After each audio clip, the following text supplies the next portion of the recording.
नमस्ते एभ्रिवन। आज हामी अकल्यान्डबाट 228 किलोमिटर टाढा रहेको बे अफ आइल्यान्ड्स भन्ने ठाउँमा जाँदैछौँ। हामी होटलबाट निस्किँदैछौँ। होटलबाट निस्किँदै गर्दा स्काई टावरको भ्यूको मजा लिँदै लिँदै हामी एउटा फ्युल स्टेसनमा रोकिएर कफी र बिहानको खाजा खायौँ। हामी यहाँबाट अब निस्किन्छौँ पाहिया भन्ने टाउनको लागि। त्यहाँबाट हामी क्रुज लिएर बे अफ आइल्यान्ड्स एक्सप्लोर गर्नेछौँ। यहाँबाट पाहिया पुग्नको लागि नर्दर्न गेटवे मोटरवे लिनुपर्ने रहेछ। त्यो चाहिँ न्युजिल्यान्डको 3टा मध्येको एउटा टोल लाग्ने रोड हो। $2.60 टोल तिर्नुपर्ने रहेछ यहाँबाट हिँड्दा। ठाउँ ठाउँमा लेखिएको थियो। हामी अहिले यो भिडियोमा देखिरहेको टाउन चाहिँ पाहिया हो। पाहियामा पुगिसकेका छौँ। धेरै राम्रो ठाउँ रहेछ। हेलिकप्टरबाट सिनिक टुर लिन मिल्ने, बोटहरूबाट चाहिँ आइल्यान्ड एक्सप्लोर गर्न मिल्ने धेरै सुविधा रहेछन्। यो अहिले हामी आइल्यान्डमा पुगिसक्यौँ। एउटा आइल्यान्डमा बोट चढेर। बोट चढ्नुभन्दा पहिला मैले भिडियो खिच्न चाहिँ बिर्सेछु। यो आइल्यान्ड चाहिँ न्युजिल्यान्डको ऐतिहासिक आइल्यान्ड हो। किनभने जेम्स कुक पहिलोपल्ट न्युजिल्यान्ड आउँदाखेरि यो आइल्यान्डमा प्रवेश गर्न खोज्दा न्युजिल्यान्डका इन्डिजिनियस पिपल माओरीहरूसँग भिडन्त एक प्रकारको द्वन्द्व चलेको भनेर चाहिँ इतिहासमा लेखिएको छ। जेम्स कुकले चाहिँ आफ्नो डायरीमा चाहिँ त्यो मेन्सन गरेका छन् भनेर लेखिएको छ। यो आइल्यान्डको समुद्री तटमा हाम्रो बोटलाई पार गरेर हामी 10 मिनट जान र 10 मिनट झर्न लाग्ने बाटो छ। यसमा हामी उकालो लाग्दैछौँ। यहाँनिर भिडियोको सेटिङ नमिलेका कारणले भिडियो छड्के भयो। यिनी ठाउँ यिनी बोर्डहरूमा चाहिँ इन्फर्मेसनहरू लेखिएका छन्। यो कस्तो महत्त्वको ठाउँ हो, के ठाउँ हो भनेर। टाइम हुँदाखेरि मजाले पढ्न अनि हेर्न सकिन्छ। पछाडि हेर्दा यसो देखिन्छ। अगाडिपट्टि हामी निस्किँदैछौँ।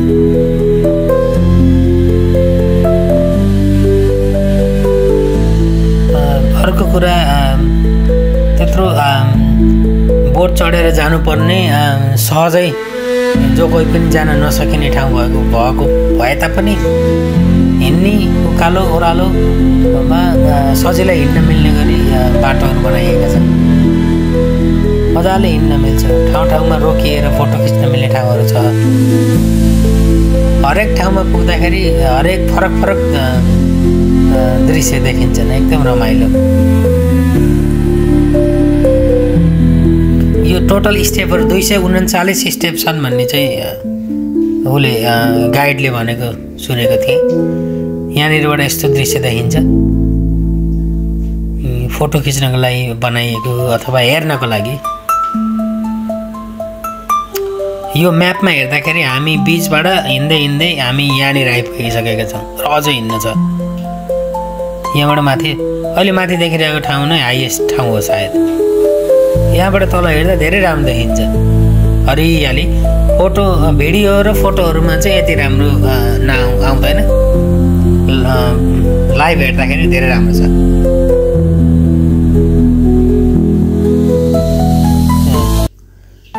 यो चाहिँ सबभन्दा माथिल्लो भाग हामी गएको आइल्यान्डको। यो आइल्यान्डको नाम चाहिँ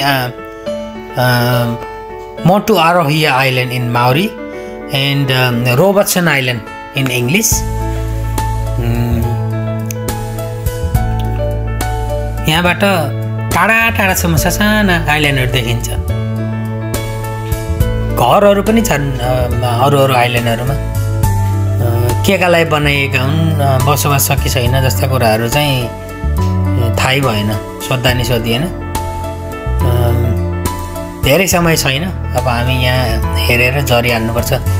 हामीलाई 30 मिनटको समय हामीलाई चाहिँ क्याप्टेनले भनेका थिए। हामी झर्दैछौँ। एकदम राम्रो छ वातावरण। चर्का घाम नलाए पनि पानी परेको छैन, भिजिबिलिटी राम्रो छ, टाढा टाढासम्म देख्न सकिन्छ, बाटो चिप्लो छैन, सुरक्षित तरिकाले हिँड्न सकिन्छ। भिरालो देखिए पनि त्यति भिरालो छैन, त्यहाँ जाँदाखेरि क्यामेरामा भिरालो देखिएको छ। अनि अब हामी झर्छौँ, झरेर बोटमा जान्छौँ। बोटमा गइसकेपछि बोटबाट हामी चाहिँ एउटा लाइट हाउस र एउटा घर छ। अहिले पिक्चरमा भिडियोमा देखिएको त्यो छेउतिरको बोट चाहिँ हामी जाने हो। त्यसमा त्यो बोटमा हामी अहिले चढ्दैछौँ। चढेर हामी अब यहाँबाट चाहिँ एउटा लाइट हाउस र घर भएको ठाउँमा जान्छौँ। त्यहाँ गएर त्यो ठाउँ बोटबाट नझरिकन हामीले हेरेर अवलोकन गरेर अनि त्यहाँबाट त्यो बोटभित्र पनि 25-30 जना मजाले बस्न मिल्ने र छतमा पनि मान्छेहरू बस्न मिल्ने छ। यो पटक चाहिँ म छतमा गएँ। माथिबाट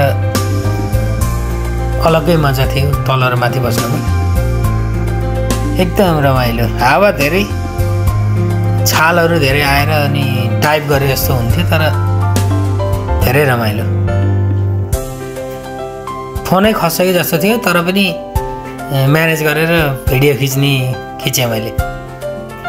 सानसाना आइल्यान्ड, त्यो आइल्यान्डहरूमा बनाएका टावर जस्ता के चिजहरू, अनि पक्कै पनि त्यो कम्युनिकेसनको लागि अथवा केही चिजको लागि जोडिएका होलान्, त्यस्तो थियो।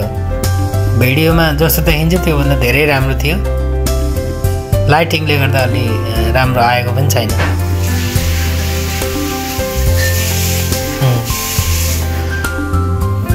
बिचमा चाहिँ भिडियो खिच्नै नसकिने भएर खिचिन। हामी यहाँनिर आइयो। एउटा लाइट हाउस छ, एउटा घर छ त्यहाँ, अनि एउटा त्यो कङ्क्रिटको संरचना पनि छ, केहीको लागि होला, त्यो ब्रिज जस्तो छ। अनि यो त्यो घर देखिएको घर चाहिँ हाइकिङ गर्नेहरूलाई बस्न मिल्ने, आउने क्लिन गर्ने अनि हाइकिङ युज गर्ने, त्यसपछि फेरि साफसफाइ गर्ने अनि फेरि जाने, त्यस्तो खाले ठाउँ। यो चाहिँ घर, यो चाहिँ होल इन द रक भन्ने हो। यही नै हो हाम्रो मेन एट्र्याक्सन आजको। यो होलबाट चाहिँ समुद्र पास हुन्छ र एउटा हामी हिँडिरहेको बोटको साइजको बोट त्यत्रो बोट छ, त्यहाँबाट पास हुन सक्छ। तर आज चाहिँ हामी जाँदैनौँ त्यता, अलिकति त्यहाँनिर को बहावले गर्दा जान नै मिल्दैन। एकदम राम्रो ठाउँ छ, हेर्दै अचम्म लाग्दो ठाउँ छ। यो न्युजिल्यान्डमा मेरो चाहिँ one of the best place हो यो।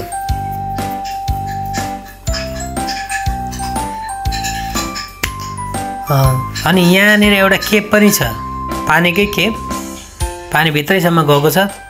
र त्यो केपबाट चाहिँ चिरा परेर यतादेखि पल्लो साइडसम्म नै छ भनेर चाहिँ भन्दै थिए।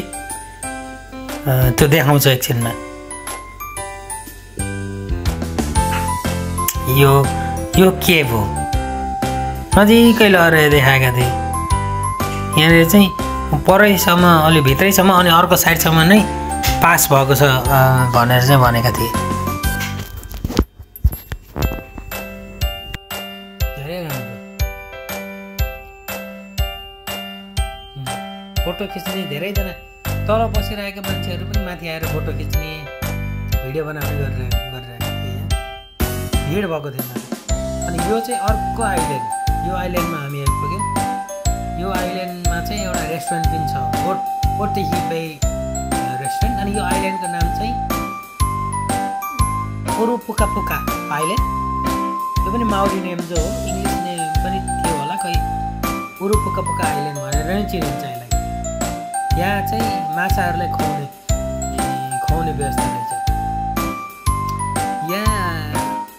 त्यहाँका मान्छेहरू, व्यवसायीहरू अथवा त्यहाँ जाने आउनेहरूले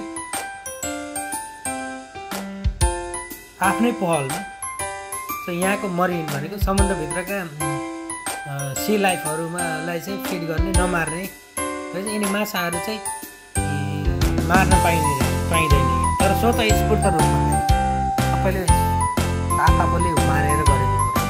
अहिले यो भिडियोमा देखेका माछा चाहिँ न्युजिल्यान्डमा फिस एन्ड चिप्स पाइन्छ नि रिलेसनसिपमा युज हुने माछा भनेर गाइडले नै भन्दै थिए।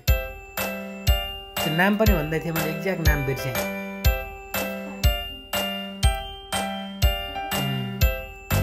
त्यही त नि। अनि सृष्टिलाई चाहिँ त्यहाँ भाँडामा चिकन प्यालेट दिएर त्यो चाहिँ फिड गर्न भनेर एकदम रमाइलो।